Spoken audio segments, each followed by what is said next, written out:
시작하기에 앞서 구독과 좋아요 안 하셨다면 구독과 좋아요 꼭 한 번씩 부탁드립니다. 구독과 좋아요는 크리에이터에게 큰 힘이 됩니다. 제게 큰 힘을 주셔서 감사드리며 바로 시작합니다. 최근 연이은 졸전 경기력에 토트넘 팬들의 분노가 하늘 끝까지 닿고 있는 상황인데요. 여기에 브렌트포드 골키퍼의 인터뷰가 화제가 되고 있습니다. 브렌트포드의 골키퍼 데이비드 라야는 스페인 선수로 스페인 국가대표의 방어율 순위권에 드는 준수한 활약을 펼치고 있는 골키퍼입니다. 브렌트포드의 입장에서는 공격진과 골키퍼가 가장 핵심적인 선수들로 볼 수 있는데요. 이번 토트넘과의 경기 후 구단 공식 인터뷰에서 라야는 의미심장한 이야기를 하며 화제가 되고 있습니다. 그는 우리는 토트넘전을 대비해 승리할 자신이 있었다.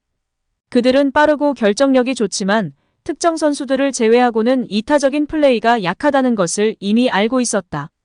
우리는 이미 그들이 이타적인 플레이를 하지 않는다는 것을 알고 강력한 압박과 협력 수비로 그들의 공격을 무력화시킬 수 있었다. 고 발언하며 화제가 되고 있습니다. 이미 토트넘을 상대하는 팀들이 손흥민을 제외하고는 이타적인 플레이를 하지 않고 개인주의적 성향이 강하다는 것을 이미 간파하고 준비하고 있다는 것입니다. 실제 경기에서도 완벽한 득점 찬스에서 패스를 하지 않는 장면이 많이 연출되었습니다. 대표적인 장면 중 하나는 단주마가 손흥민 선수에게 패스하지 않고 무리한 슈팅을 날린 것입니다. 이날 경기에서 손흥민 선수는 공격 포인트를 기록하지 못하였지만 공격 포인트를 제외한 모든 것을 다 했습니다.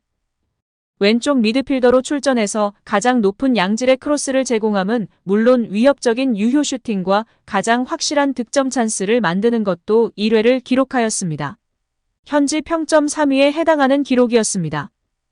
단 아쉬웠던 것은 클루셉스키 자리에 배치되어 최전방에서 체력 안배를 조금 더 했다면 어땠을까 아쉬운 마음이 듭니다. 단주마를 왼쪽에 넣고 오른쪽에 클루셉스키가 들어가고 최전방에 손흥민 선수가 배치되었어야 했는데 다른 선수들은 이타적이지 않고 헌신적이지 않아 수비도 안 하기 때문에 왼쪽에 손흥민을 넣은 것 같습니다. 이래서 토트넘을 떠나야 할 이유가 하나 더 생깁니다. 답이 없는 스쿼드 수비를 안 해도 주전으로 뛸 수 있는 곳이 바로 토트넘입니다. 그래서 작년 득점왕이 왼쪽 미드필더로 뛰어야 하는 곳이 바로 토트넘입니다. 아주 멋집니다. 제발 이번 여름에 영원히 작별하기를 바랍니다. 아무튼 현지와 국내 팬들은 손흥민 선수의 이러한 활약에도 불구하고 브렌트포드라는 2부 리그에서 갓 올라온 팀에게까지 무기력하게 패하자 팬들의 분노가 들끓고 있습니다. 너무나 답답한 경기력에 중위권 팀을 넘어 강등권 수준이라는 이야기까지 나오고 있습니다. 토트넘 팬들과 영국 현지 여론은 팀을 이런 위기 상황에서 몰아넣은 가장 큰 책임이 20년 가까이 구단 운영을 책임져온 다니엘 레비 회장과 토트넘 운영진에게 있다고 지적하고 있습니다. 토트넘은 레비 회장 아래 리그와 UCL 준우승, 화려한 신축 경기장 건립 등의 성과를 내기도 했으나 우승에 결국 실패한다는 한계를 맛보기도 했습니다. 콘테 감독은 토트넘 사령탑 시절 마지막 기자회견에서 토트넘의 이야기는 항상 똑같다. 20년 동안 같은 구단주가 있었지만 한 번도 우승하지 못했다. 잘못은 그동안 이곳에 있었던 감독들에게만 있는 것인가? 매번 감독들을 방해하고 다른 상황을 감추기 위해 애쓴다며 작심 비판한 발언이 재조명되기도 했습니다. 팬들의 레비 회장 퇴진 운동은 날로 커지고 있는 상황인데요. 과연 토트넘의 미래가 어떻게 될지 궁금합니다. 이제 토트넘은 마지막 경기를 앞두고 있는데요.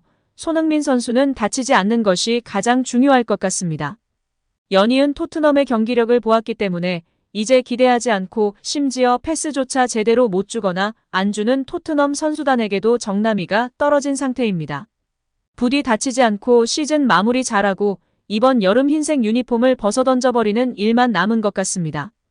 우리 손흥민 선수의 닥트넘 무사 탈출을 기원합니다.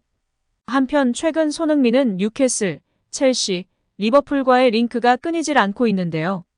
가장 먼저 이번 시즌 챔피언스리그 진출이 유력한 뉴캐슬은 오일머니의 힘으로 손흥민 영입에 아무 문제가 없으며 리그 최소 실점을 자랑하는 수비력이 받쳐주고 있어 이번 여름에는 공격수 영입이 1순위인 상황입니다. 바로 다음 시즌에는 챔피언스리그에 나가야 하기 때문에 젊고 유망한 선수보다는 바로 성과를 낼 수 있는 검증된 자원을 원하고 있는 것으로 알려져 있습니다. 아무래도 지원이 탄탄하고 수비력이 프리미어리그 최소 실점인 팀이기에 뉴캐슬 이적을 선호하는 팬들도 많이 있는 상황입니다. 워낙 자금력이 되다 보니 김민재 선수까지 노리고 있다고 하는데요.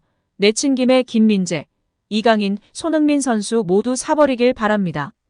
게임에서만 보던 일이 실제가 되지 말란 법도 없는데 사우디 오일머니의 힘을 기대하겠습니다. 과연 이번 여름 손흥민의 거취는 어떻게 될까요? 우리 풋볼픽 구독자 여러분들은 어디로 가는 게 가장 이상적인 선택이라고 생각하시나요?